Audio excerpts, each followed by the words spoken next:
श्रीराम जय राम जय जय राम। श्रीराम जय राम जय जय राम। योगी राम सूरत कुमार योगी राम सूरत कुमार योगी राम सूरत कुमार जय गुरुराया।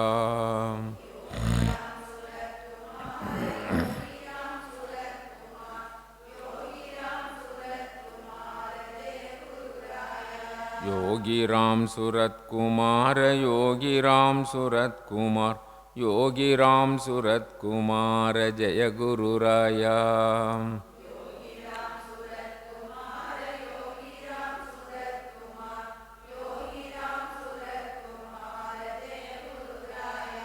सच्चिदानंद गुरु सद्गुरु योगी राम सूरत कुमार तिरुवडिगले शरणम। हरे राम राम राम हरे हरे हरे कृष्ण कृष्ण कृष्ण हरे हरे।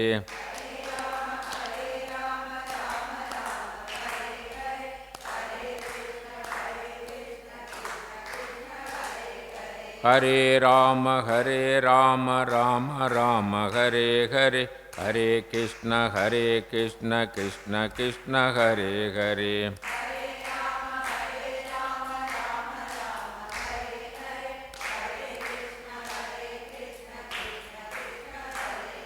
हरे राम राम हरे हरे हरे कृष्ण कृष्ण कृष्ण हरे हरे।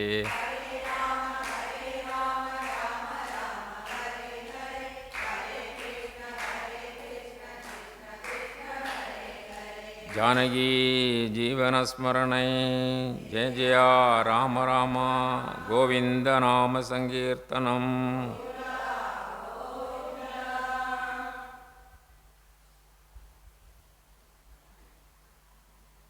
இன்றைய தினம் நம்முடைய பகவானுடைய கருணையினால்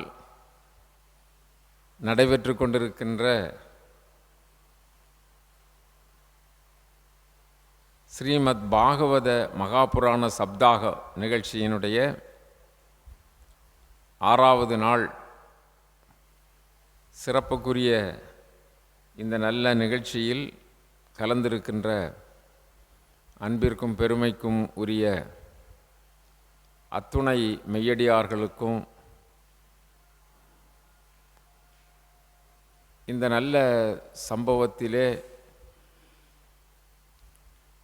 இந்த காரியத்திற்கு பேருதவி வழங்கி பெரிய உறுதுணையாக இருந்து இந்த காரியத்தை எல்லாம் செய்து கொண்டிருக்கின்ற பகவதாள் பெருமக்களுக்கும் எல்லோருக்கும் நம்முடைய அன்பின் வணக்கங்களை உரித்தாக்கிக் கொள்கிறோம். பகவானுடைய சிறந்த பக்தர்களுள் தன்னை உணர்ந்தவர்களுள் ஒருவர் அம்பரீஷன். அம்பரீஷன் வரலாறு அப்படி என்று சொன்னால், அவருடைய சரிதம் என்றால் அது உலகத்துக்கே ஒரு எடுத்துக்காட்டான ஒரு சிறந்த மேன்மையை கொடுக்கக்கூடிய, பலரும் நாம் அதை பின்பற்ற வேண்டிய ஒரு சரிதம். நபகர் என்று ஒரு சிறப்புக்குரிய மேன்மை மிகு பெரியவர். அவருடைய அன்பிற்குரிய மைந்தன் நபாகர். நபாகர் கல்வி கேள்வியிலே சிறந்தவர். அவர் இளம் வயதிலேயே உபநயனம் செய்து குருகுலத்திலே படித்து வந்தார். பல ஆண்டுகள் குருகுலத்திலே இருந்தார். அவருடைய சகோதரர்கள் 4 பேர் இவரோடு சேர்த்து. இவர் குருகுல வாசத்திலே அதிக நாள் குருகுலத்தில் இருந்த காரணத்தினால் அவர் தன்னுடைய கிராமத்திற்கு வருவது மிக குறைவு. அவருடைய சகோதரர்கள் 3 பேரும் அவருடைய தந்தையினுடைய சொத்துக்களாக இருந்த அந்த ஆஸ்திகளை, செல்வங்களை எல்லாம் மூன்றாக பிரித்து அவர்கள் எடுத்துக்கொண்டார்கள். இந்த நவாக்கர் குருகுல வாசத்தை முடித்துவிட்டு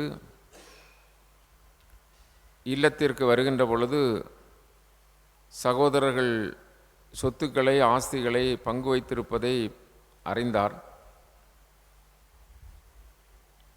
அப்பொழுது என்னுடைய பங்கு எங்கே இருக்கிறது, தந்தையின் சொத்தில் என்னுடைய பங்கு எங்கே இருக்கிறது என்று கேட்டபொழுது, உன்னுடைய பங்கு உன் அப்பாதான் அப்படி என்று சொல்லிவிட்டார்கள். உன் தந்தை தான் உன்னுடைய பங்கு, நிலபுலன்களெல்லாம் நாங்கள் பங்கு வைத்து கொண்டோம், உன்னுடைய பங்கு உன் அப்பா.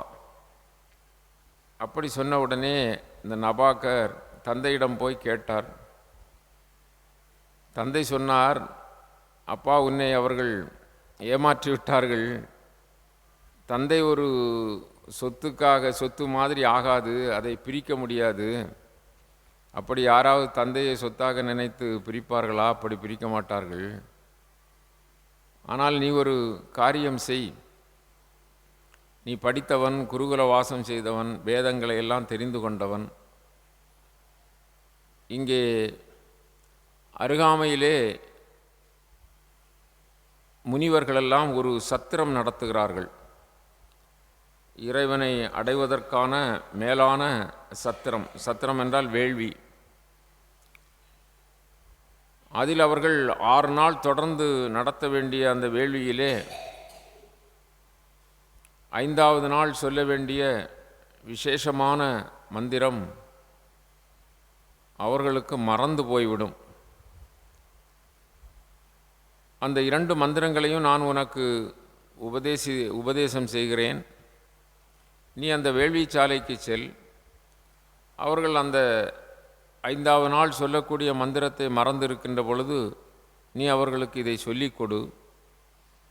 அவர்கள் யாகத்தை நல்லவண்ணம் நிறைவேற்றிய பின் யாகத்தில் மிஞ்சிய பொருளை உனக்கு தருவார்கள். அதை வைத்து நீ பிழைத்து கொள்ளலாம் அப்படி என்று சொல்லி அந்த நபகர் சொன்னார். அந்த காலத்தில் யாகத்தில் நிறைய பொருள்கள் செலவு செய்வார்கள். பொன்னும் மணியும் வைரம் வைடூரியம் இது மாதிரி செல்வம் கொளிக்கக்கூடிய பெரிய நவநிதிகளும், பிறகு உணவு தானியங்கள், இது மாதிரி நிறைய யாகம் முடிந்த பிறகு அதில் எஞ்சியது ஏராளம் வரும். அதுவே ஒருவருக்குடைய வாழ்நாள் முழுவதுக்கும் பயன்படுத்தலாம். அது மாதிரி செல்வம் அங்கே எஞ்சி இருக்கும். அந்த காலத்தில் யாகம் என்று சொன்னால் அவ்வளவு பெருமையாக எல்லோரும் அந்த வேள்விக்கு பகவானை ஆராதிப்பதல்லவா, பகவானுக்கு பாகம் கொடுப்பதல்லவா, அதனால் அதை ஒரு பெரிய பெரிய பேராக செய்வார்கள். இப்பொழுதும் நாம் இங்கு பகவான் அருள்னாலே நடத்தக்கூடிய இந்த சப்தாகத்துக்கு எந்த குறைவும் இல்லை அல்லவா? இல்லையா? எந்த குறைவும் இருக்கிறதா? இல்லை. அன்றைக்கு கண்ண பரமாத்மாவுக்கு குசேலர் என்ன அவல் கொடுத்தார். அந்த முழு முதல் பரம்பொருள் கண்ண பரமாத்மா குசேலன் கொடுத்த அவலே அன்போடு உண்டார் இல்லையா? இன்றைக்கு பீனா அம்மா கொடுத்த என்ன சிறப்புக்குரிய மாவு எல்லோரும் சாப்பிட்டோம் இல்லையா? பகவான் உண்டார். இது மாதிரி குறைவொன்றும் இல்லை. மறைமூர்த்தி கண்ணா, குறைவொன்றும் இல்லை, எல்லாம் சிறப்பாக நடக்கும். அது மாதிரி இவர் அந்த மந்திரத்தை யாகசாலையிலே சென்று அவர்களுக்கு சொல்லி கொடுத்தார். அதன்படி அந்த சத்திரம் சிறப்பாக நடந்தது. அவர்களுக்கெல்லாம் மிகுந்த மகிழ்ச்சி. இவர் வந்ததினால்தானே அது இடையூறின்றி நடந்தது அப்படி என்று சொல்லி மகிழ்ச்சியினால் இந்த நபாக்கரை அழைத்து, நாங்களெல்லாம் இறையடி சேரப்போகிறோம், நீவீர் இதில் யாகத்தில் மிஞ்சிய இந்த பொருளையெல்லாம் உங்களுக்கு தான் சொந்தம், எடுத்துக்கொள்ளுங்கள் என்றார். அது மாதிரி இவர் யாகத்திலே மிஞ்சிய பொருள்களை எல்லாம் எடுக்க ஆரம்பித்தார். அப்பொழுது வடதிசையிலிருந்து ஒருவர் வந்தார்.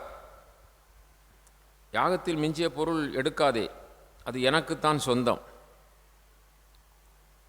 அப்படி என்று கரிய திருமேனியுடன் ஆஜானுபாவான உயர்ந்த மனிதராக ஒருவர் வந்து நபாக்கரை தடுத்து, நமக்குள் வேண்டுமென்றால் மனக்கசப்பு வேண்டியதில்லை, யாகத்தில் விஞ்சிய பகுதி யாருக்கு என்று உன் தந்தையிடமே கேட்டுப்பார், அவர் சொல்லுவதுபடி நாம் நடந்து கொள்ளலாம், நான் அதுவரை இங்கேயே இருக்கிறேன் என்று சொன்னார்.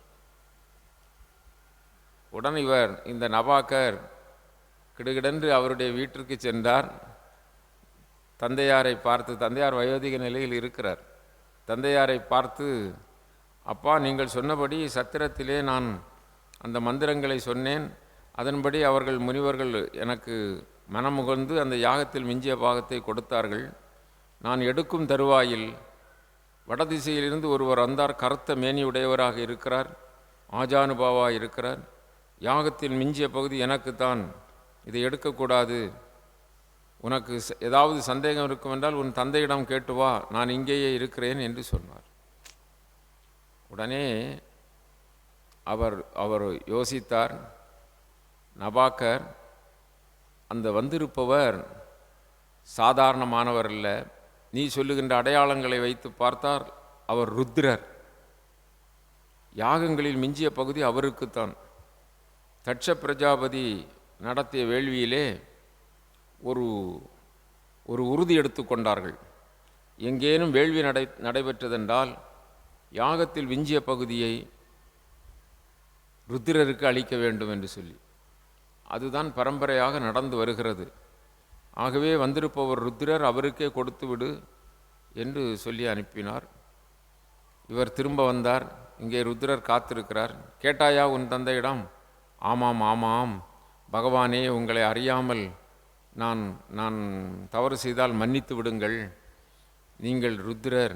என் தந்தை சொன்னார், யாகத்தில் மிஞ்சிய பகுதி ருத்திரருக்குத்தான், ஆகவே அதை எடுக்கக்கூடாது, ருத்திரருக்கே கொடுத்து விட வேண்டும் அப்படின்னு சொன்னார் என்று சொன்ன உடனே அந்த ருத்திரருக்கு ரொம்ப மகிழ்ச்சி.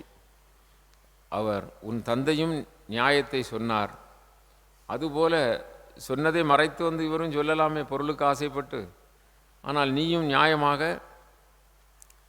அதை என்னிடம் உள்ளதை உள்ளபடி சொன்னாய், ஆகவே இந்த பொருள்களை எல்லாம் நீயே எடுத்துக்கொள் என்று சொல்லி ருத்ரர் மறைந்து போய்விட்டார். நபாக்கர் பெரும் செல்வந்தராகிவிட்டார். அவருடைய மகன்தான் இந்த அம்பரீஷன். அம்பரீஷன் இப்பொழுது என்ன, ஒரு நாட்டுக்கே பல தீவுகளுக்கே அரசன். அது மாதிரி நல்ல சிறப்புக்குரிய பேரரசனாக விளங்கினார். ஆனால் அம்பரீஷன் எவ்வளவு செல்வம் இருந்தாலும், நாடு நகரங்கள் கோட்டை கொத்தளங்கள் இருந்தாலும், இவைகளெல்லாம் ஒரு காலத்தில் அழிந்து போகக்கூடியது, இவைகளெல்லாம் நிச்சயமில்லை. ஆகவே நிச்சயமான மெய்ப்பொருள் பகவான் நாராயணன் தான், அவர்தான் பரம்பொருள், அவரிடம்தான் பக்தி கொள்ள வேண்டும் அப்படி என்று சொல்லி ஒரு அதி தீவிர பக்தி உடையவர். பகவான் நாராயணன் மீது ரொம்ப பக்தி உடையவர். அவர் பல விரதங்களை அனுஷ்டிப்பார், பல யாகங்களை செய்வார், அந்தணர்களை வெகுவாக பாராட்டுவார். அறவோர்கள் அந்தணர்கள் எல்லோருக்கும் இஷ்டப்படி தான தர்மங்கள் செய்வார். சரஸ்வதி நதி தீரத்திலே அந்தணர்களை எல்லாம் கூட்டுவித்து பெரிய பல வேள்விகள் செய்து அவர்களுக்கு வேண்டிய பொருள்கள் எல்லாம் வாரி வாரி வழங்குவார். அப்படிப்பட்ட சிறப்புக்குரியவர் அம்பரீஷர். அவர் நாட்டிலே எந்த குறையும் இருக்காது. அவர் எல்லோரையும் பகவானாகவே கருதுவார். அவருடைய மேலான பக்தியின் காரணமாக அவர் எதை செய்கிறாரோ, என்ன காரியம் செய்கிறாரோ எல்லாம் பகவான் சம்பந்தமாகத்தான் இருக்கும். அந்த காரியங்களை எல்லாம் பகவானுக்கே அர்ப்பணித்து விடுவார். அது மாதிரி பகவானே இந்த நல்ல காரியங்களை எல்லாம் செய்கிறார், பகவானே நடத்துகிறார், பகவான் தான் இதற்கு ஆதாரமானது என்று தன்னை உணர்ந்தவராக, இந்த உடல் அழியும் ஆன்மா அழியாது, இப்படிப்பட்ட தத்துவார்த்தங்களை எல்லாம் தெரிந்து அவர் சேனைகளாக இருந்தாலும் சரி, மந்திரிமார்களாக இருந்தாலும் சரி, படைத்தலைவர்களாக இருந்தாலும் சரி, வேறு உள்ள காலாள் படை, ரதப்படை, குதிரைப்படை, இப்படிப்பட்ட ஏவலர்கள் எல்லாம் அவர் கண்ணுக்கு யாராகத்தான் தெரிவார்? பரிபூரணமான பகவானைத்தான் தெரிவார். அப்படி அவர்களுக்கு சேவை செய்வார். இப்படிப்பட்ட பரம பக்தனை வேறு எங்கும் பார்க்க முடியாது. அது மாதிரி இருந்ததனால் ஸ்ரீமன் நாராயணமூர்த்தி மகாவிஷ்ணு மகிழ்ச்சி அடைந்து, இந்த அம்பரீஷன் இந்த அரச வேலைகளையெல்லாம் கவனிக்க மாட்டேன் என்கிறார், எப்பொழுதும் என்னையே நினைத்து கொண்டு விரதங்களும் வேள்விகளும் இப்படியெல்லாம் செய்து கொண்டிருக்கிறார். இவருக்கு எந்த விதத்திலும் என்ன ஆபத்துக்களும் வரக்கூடாது. வேற்று அரசர்களாலோ மற்றுமுள்ள எந்த நிலையிலும் இவருக்கு ஆபத்து வரக்கூடாது. அப்படி ஆபத்து வந்தால் நாம் தான் காக்க வேண்டும் என்று சொல்லி தன்னுடைய சுதர்சன சக்கரம் இருக்கிறது பாருங்கள், பகவானுடைய சுதர்சன சக்கரம், சக்கரத்தாழ்வார், அந்த சுதர்சன சக்கரத்தை அம்பரீஷன் பக்கம் நீ எப்பொழுதும் இருந்து கொண்டே இருக்க வேண்டும், அவருக்கு எதுவும் இடையூறு வந்து விடாமல் பாதுகாத்துக்கொள் என்று சொல்லி அப்படி பகவானே சுதர்சன சக்கரத்தை கொடுத்திருக்கிறார். நேற்றைய தினம் பார்த்தோம், மாபலிக்கு அவர் அந்த பாதாள லோகத்திலே அவர் இருக்கின்ற பொழுது நாமே தண்டாயுதம் தாங்கி உமக்கு காவலாக இருப்போம் என்று சொன்னார்லவா, அது மாதிரி இங்கே அம்பரீஷனுக்கு சுதர்சன சக்கரத்தை வழங்கி இருக்கிறார். சுதர்சன சக்கரம் யாருடைய கண்ணுக்கும் தெரியாது, ஆனால் பாதுகாப்பாக இருக்கும். சத்குரு யோகிராம் சுரத்குமார்லாம் நமக்கு இப்போ எப்படி இருக்கார்? கவசமாக இருக்கிறார்.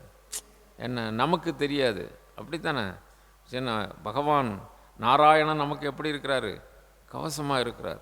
நாராயணன் வேறு, சத்குரு வேறு அல்ல. அவர்கள் எப்படி இருக்காங்க? அந்த பரம்பொருள் நமக்கு கவசமாக இருக்கிறார். அது நமக்கு தெரியாது. அவரவருடைய நிலைக்கு ஏற்ப அவரவருக்கு அவர் என்ன செய்கிறார்? பாதுகாப்பை கொடுத்து கொண்டிருக்கிறார். இப்படியாக இருக்கும்பொழுது ஒரு வருஷம் ஏகாதசி விரதத்தை அனுஷ்டிக்க வேண்டும் என்று சொல்லி, அது மிகப்பெரிய கடினமானது. அந்த ஏகாதசி விரதத்தை அனுஷ்டிப்பது ஒரு வருடமாக ஏகாதசி விரதம் அனுஷ்டித்தார் ராஜா அம்பரீஷன். பாருங்கள், நமக்கெல்லாம் கொஞ்சம் ஆஸ்தி, கொஞ்சம் வீடு, சொத்து, சுகம் இது மாதிரி இருந்தாலே கடவுளை நினைக்கிறதுக்கு என்ன இல்லை, நேரம் இல்லை.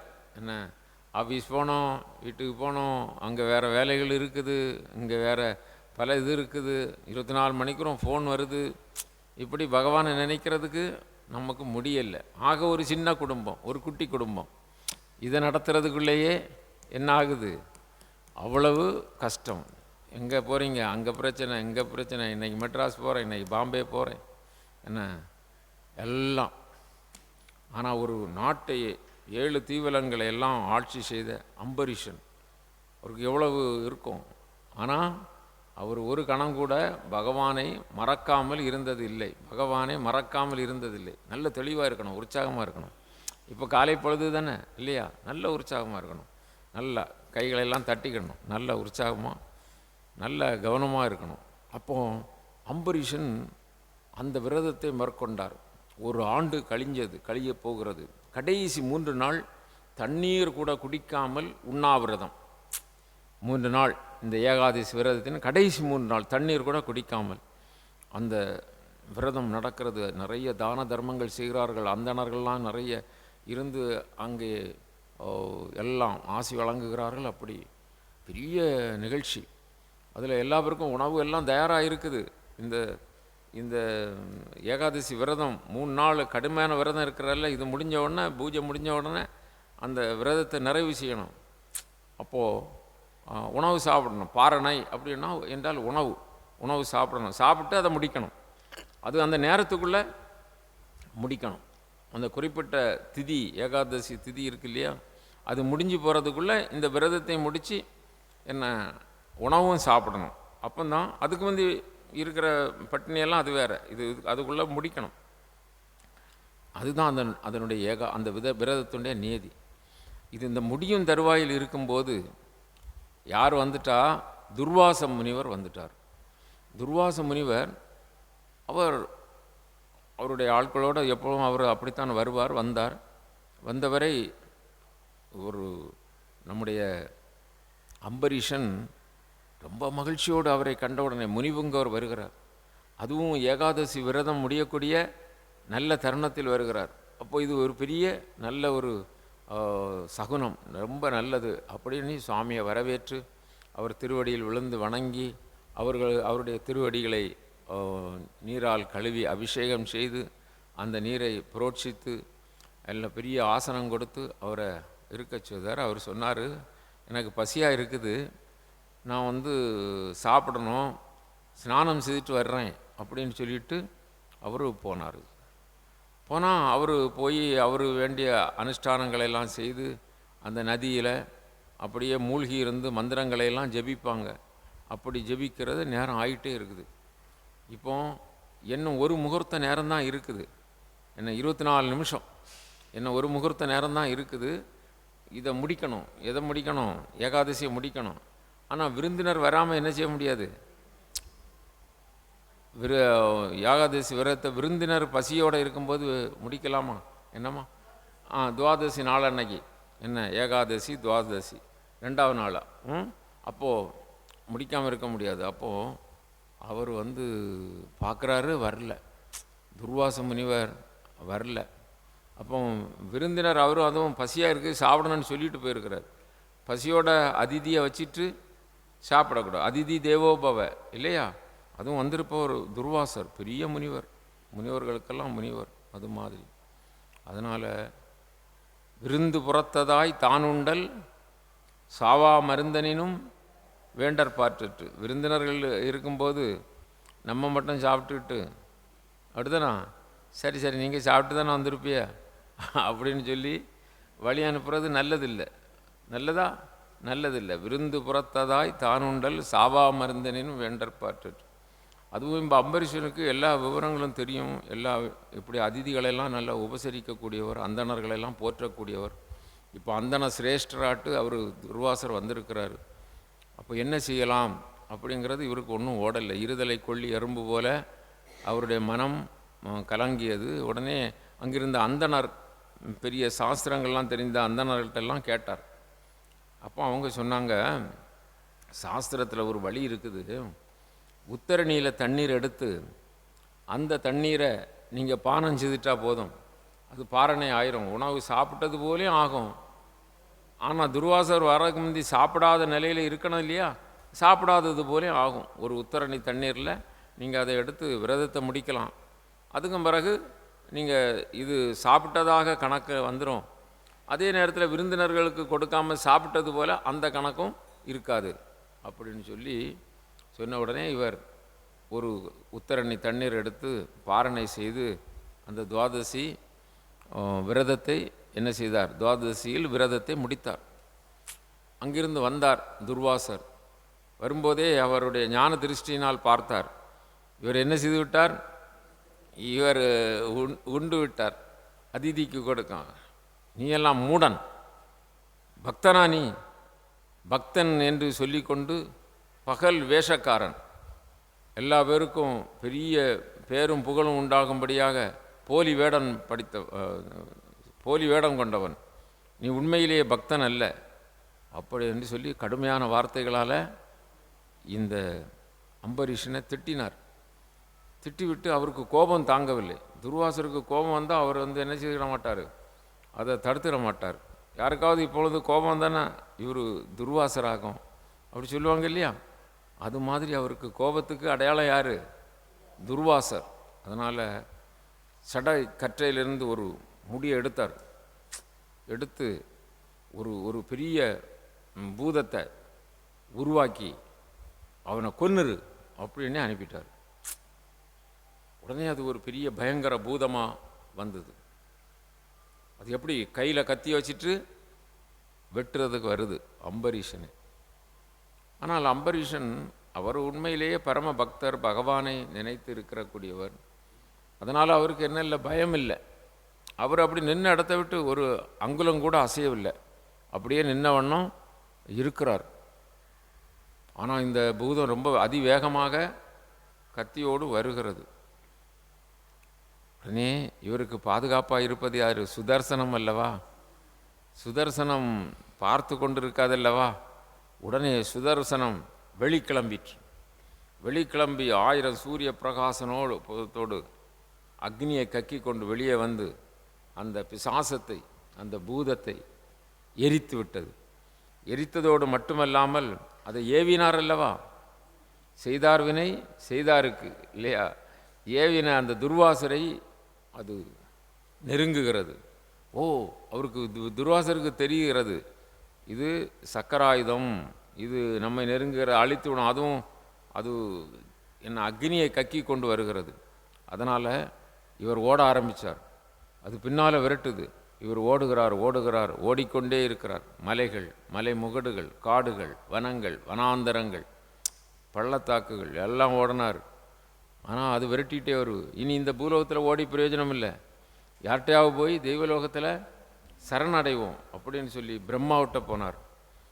பிரம்மா, என்ன காரியம், இப்படி திடீர்னு வந்திருக்கிறீர்கள் அப்படின்னு சொல்லி துர்வாசரை, இல்லை இல்லை, எனக்கு பெரிய ஆபத்து, பெரிய ஆபத்து, என்னை காப்பாற்றுங்கள், என்னை காப்பாற்றுங்கள், பின்னால் பாருங்கள் சக்கராயுதம் வந்து கொண்டே இருக்கிறது. ஓ, சக்கராயுதம் என்னை விரட்டுகிறதா? ஆமாம், சக்கராயுதம் என்னை விரட்டுகிறது, காப்பாற்றுங்கள். உடனே அவர் பிரம்மா சொல்லுவார், இது முழுமுதல் பரம்பொருளான நாராயணனுடைய சக்கரம். என்ன நாராயணனுடைய சக்கரம், கண் மூடக்கூடாது, தலை சாயக்கூடாது, ரொம்ப கவனமாக இருக்கணும். நாராயண சக்கரம் வருது. இப்போ தொடங்கி 5 நிமிஷம் தானே ஆச்சு, அதுக்குள்ளே கண் சுருங்கி, காது மடங்கி, தலை சாய்ந்து அப்படிலாம் ஆகக்கூடாது. நாராயண சக்கரம் எல்லாம் வருது. யாருக்காக வேண்டி வருது? அம்பரீஷனுக்காக வேண்டி. யாரை தாக்க வருது? இப்போ யாரை சரணடைஞ்சிருக்காரு? பிரம்மாவிடம் சரணடைஞ்சிருக்கிறாரு. பிரம்மாவிடம் சரணடைஞ்சா உடனே பிரம்மா சொல்லுவார், என்னுடைய ஆயுள் காலத்தை நிர்ணயிக்கிறதே அந்த மகாவிஷ்ணு, அவருக்கு சக்கரம்ப்பா, அவர் முழு முதல் பரம்பொருள், அவருடைய சக்கரத்துக்கு ஏற்ற பிரம்மாவோ வேறும் உள்ள தேவர்களோ யாரும் நிற்க முடியாது. அது அது எங்களால் முடியாது, நீ சீக்கிரமாக போகலாம் அப்படின்னாரு. அங்கிருந்து சிவபெருமான் கைலாசம் வந்தார். அங்கே வந்தோடனே அவர் பார்த்தார், சரணாகதி சரணாகதின்னார். யாரப்பா? துர்வாசர். என்ன ஆச்சு? இல்லை, எனக்கு இப்படி மகாவிஷ்ணுடைய சக்கராயுதம் வருகிறது. உடனே அவர் பார்த்தார், உனக்கு வேற கதி கிடையாது துர்வாச முனிவரே, நீவருக்கு அங்கங்கே ஓடி எங்கேயும் பிரயோஜனம் இல்லை, அது மகாவிஷ்ணுவுடைய சுதர்சனம். அதனால் நீங்கள் ஒன்று செய்யலாம், அது யாருடைய சுதர்சனமோ அந்த சுதர்சனுக்கு அதிகாரியாக இருக்கக்கூடிய அந்த மகாவிஷ்ணுவிடமே போய் சரணடைஞ்சிட வேண்டியதானே. உடனே அதுதான் நல்ல யோஜனைன்ட்டு அங்கே போனார். மகாவிஷ்ணு அப்படி தெரிஞ்சும் தெரியாதவரை மாதிரி பாம்பனையில் அப்படி அறுதுயில் கொள்கிறார். கொஞ்சம் அரக்கன் மூடி அப்படி படுத்திருக்காரு. என்ன அப்போது இவர் போனார், பிரபுவே பிரபுவே என்னை காப்பாற்ற வேண்டும். என்ன விஷயம் கேட்டார். சக்கராயுதம் என்னை விரட்டி கொண்டுடுறது. எதனால் விரட்டுது? நான் அம்பரீஷன், அவன் பூலோகத்தில் ஒரு வேள்வியில் இருந்தான், அவனை நான் அபச்சாரம் செய்துட்டேன், அவரை பக்தனுக்கு ஒரு பெரிய இடையூறு செய்துட்டேன், அதனால் சக்கரம் விரட்டி வருது, என்னை காப்பாற்றுங்கள், உங்களை தவிர என்னை காப்பாற்ற வேறு யாரும் இல்லை அப்படின்னு சரணடைஞ்சார். அப்போ பகவான் சொல்கிறாரு, அப்பா என்னாலையும் இப்போ உன்னையே காப்பாற்ற முடியாது.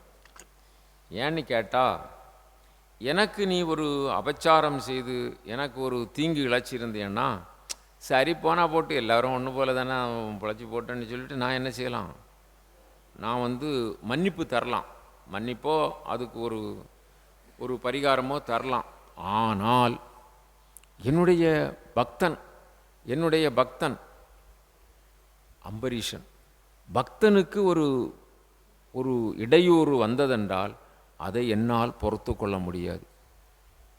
ஆகவே பரம பாசதர்களாக பக்தர்களாக என்னையே நினைத்து இருக்கக்கூடியவர்களை நான் கைவிட முடியாது.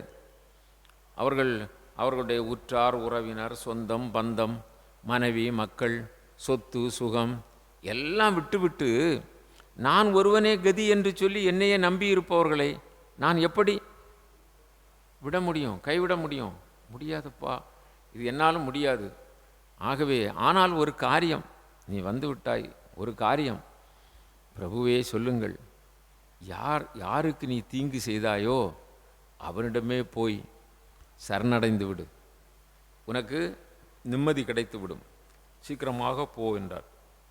அது மாதிரி இந்த துர்வாசர் ஓடோடி வந்து அம்பரீஷனுடைய கால்களை பற்றி கொண்டு அப்படியே எண்சான் கிடையாக கிடக்கிறார். அம்பரீஷனுக்கு ரொம்ப வெட்கமாகவும் ஐயோ அபச்சாரமாகவும் என்ன செய்வதென்று தெரியாமல் அந்த துர்வாச முனிவரை தூக்கி, நீங்கள் தவறு ஒன்றும் செய்யவில்லை, நான் தான் தவறு இழைத்தவன், மன்னித்து விடுங்கள் மன்னித்து விடுங்கள் என்று அம்பரீஷன் சொல்ல, சக்கராயுதம் வேகமாக வருகிறது. தீப்பிழம்பை கக்கி கொண்டு சூரிய பிரகாசத்தோடு 1000 கோடி சூரிய பிரகாசத்தோடு வருகிறது. என்ன அப்போது உடனே அம்பரீஷன் அந்த சக்கராத்தாழ்வாரை புகழ்கிறார், அதாவது பிரார்த்தனை செய்கிறார். என்ன, கோடானு கோடி சூரிய பிரகாசம் உடைய சக்கரத்தாழ்வாரே, உம்மை நான் வணங்குகின்றேன். நீவீர் எல்லா உயிர்களுக்கும் பாதுகாப்பாயிருந்து பரம்பொருள் பெருமாளுடைய மகாவிஷ்ணுவுடைய காரியத்தை செவ்வனே நடைபெறுவதற்கு உறுதுணையாக இருக்கிறவரே, உமக்கு நமஸ்காரம். அப்படி என்று சொல்லி அந்த சக்கரத்தாழ்வாரை அப்படியே போற்றுகிறார். நான் அந்தணர்களை போஷிப்பவனே ஆனால் நான் முறைப்படி பகவானிடம் பக்தி கொண்டவனாக இருந்தால், எல்லா உயிர்களையும் மண்ணுயிர்களையெல்லாம் பரம்பொருளாக பாவித்து நான் வணங்குபவனாக இருந்தால், சக்கரத்தாழ்வாரே நீவிர் உம்முடைய கோபத்தீயை அணைத்து கொள்ளுங்கள், உங்களுடைய கோபத்திலிருந்து நீங்கள் விடுபடுங்கள். இந்த துர்வாச முனிவர் அவர் குற்றம் எதுவும் செய்யவில்லை, ஏதோ இப்படி நடந்திருக்கிறது, நீங்கள் மன்னித்து விடுங்கள் அப்படி என்று சொல்லி, அப்படி சொன்ன மாத்திரத்திலே சக்கரத்தாழ்வாரை புகழ்ந்த மாத்திரத்தில், அந்த பிரார்த்தனை செய்த மாத்திரத்தில் சக்கரத்தாழ்வார் அப்படி மறைந்து விட்டார். துர்வாச முனிவர் அம்பரீஷனை கட்டிப்பிடிக்க, அம்பரீஷர் துர்வாசரை கட்டிப்பிடிக்க, ஒருவரோடு அளவலாவி, அப்பா நீ மாணவன் அல்ல, பெரும் பக்தன், நான் உன்னை தவறாக நினைத்து விட்டேன், என்னை மன்னித்து விடு. இல்லை, நான் தான் குற்றம் செய்தவன், நீங்கள் என்னை தான் மன்னிக்க வேண்டும் என்று இருவரும் மாறி மாறி சொல்ல, அந்த துர்வாசர் இவருக்கு நீ நீடூழி வாழ்வாயாக, சிறந்த பக்தனாக மேன்மேலும் ஒளிர்வாயாக என்று ஆசீர்வாதம் கொடுத்தார். அதன் பிறகு நீங்கள் உண்ண வேண்டும் என்று சொல்லி உணவு பரிமாறினார் அம்பரீஷர். அங்கே ஏராளமான நல்ல நல்ல உணவுகள் தயாராக இருந்தது. அந்த உணவையெல்லாம் யாருக்கு பரிமாறினார்? அந்த துர்வாச முனிவருக்கு பரிமாறி அவர் மனதார நல்ல வயிறார சாப்பிட்டார். சாப்பிட்ட பிறகு அம்பரீஷன் நீங்கள் சாப்பிட வேண்டும் என்று சொன்னார். இப்பொழுது இவர் எல்லா இடமும் ஓடி எடுத்து சக்கரத்தாழ்வார் விரட்டினார்ல, அது ஓடி ஓடி பிரம்மலோகம் எல்லா இடமும் போயிட்டு வர்றது எவ்வளோ காலம் ஆச்சு? 1 வருஷம் ஆச்சு. 1 வருஷமும் அவர் சாப்பிடாம நம்ம எப்படி சாப்பிட்றது, என்ன ஆச்சுதுன்னு தெரியலன்னுட்டு இவரும் சாப்பிடாமல் இருக்கார். பகவானுக்கு அபிஷேகம் செய்யக்கூடிய தீர்த்தத்தை மட்டும் சாப்பிட்டுட்டு அப்படி இருந்தாராம். பாருங்கள் எவ்வளவு பெரிய சாதனை. நமக்கு ஒரு சின்ன சாதனையே செய்ய முடியல. ஒரு 6 நாள் 7 நாள் சப்தாகம், 7 நாளும் நமக்கு ஒரு இடத்துல உட்கார முடியலை. அப்படிதானா? ரொம்ப சிரமமாக இருக்குது, உட்கார முடியல. அதுக்குள்ளே நிறைய விவகாரங்களை நினைக்க வேண்டி இருக்குது. அது உட்கார்ந்தாலும் சாயங்காலம் கிளம்பி போகலாமா, அடுத்த நாள் காலையில் வரலாம். தூக்கமும் வருது. நல்ல விஷயங்கள் தூக்கத்தை கொடுக்கும். அது நீங்கள் ரெஸ்ட் நேரத்தில் உடனே ரெஸ்ட் எடுக்கணும். என்ன சரி பார்ப்போம். அப்படி அம்பரீஷன் அப்படிப்பட்ட பரம பக்தராக இருந்தார். என்ன சாதனை பாருங்கள். ஆகவே பக்தி மார்க்கத்தை நினைக்கின்ற பொழுது நம்ம செய்யக்கூடிய இந்த சாதனைகள் ஒரு பல கோடியில் ஒரு சின்ன அணுவளவு கூட ஆகாது. இதைவிட அவ்வளவு பரம பக்தர்களாக இருந்து பகவானை உபாசித்திருக்கிறார்கள், பக்தி செலுத்தியிருக்கிறார்கள். அப்படி அம்பரீஷருடைய வரலாறு இத்துடன் முடிகிறது.